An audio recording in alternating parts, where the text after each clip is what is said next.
শিশুর জন্মগত হৃদরোগ কি বংশগত হতে পারে?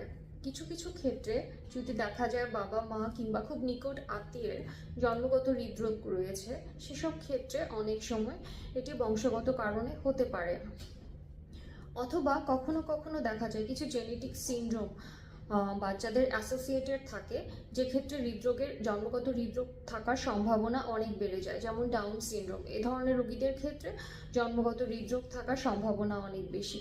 সাধারণত জন্মগত হৃদরোগের কারণ হিসেবে পারিবারিক বা বংশগত কারণ খুব একটা প্রভাব ফেলে না। তবে যদি পারিবারিক বা বংশগত হৃদরোগের হিস্ট্রি থাকে, তাহলে সেক্ষেত্রে ঝুঁকি কিছুটা বেশি। কখনো কখনো দেখা যায় গর্ভাবস্থায় মায়ের কিছু কন্ডিশন জন্মগত হৃদরোগের কারণ হিসেবে প্রভাব ফেলে।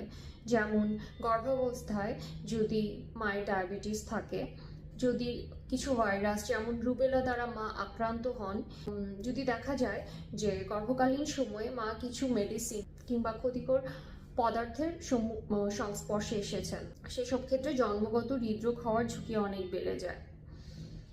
এই ধরনের ক্ষেত্রে সহজ সমাধান হচ্ছে গর্ভকালীন সময়ে একটি ফিটাল ইকোকার্ডিওগ্রাম করে সেটি ডায়াগনোসিস করে নেওয়া, অথবা জন্মের পর যদি কোনো ধরনের জন্মগত হৃদরোগের লক্ষণ প্রকাশ পায়, একজন হৃদরোগ বিশেষজ্ঞের পরামর্শ নিয়ে সেই অনুযায়ী ব্যবস্থা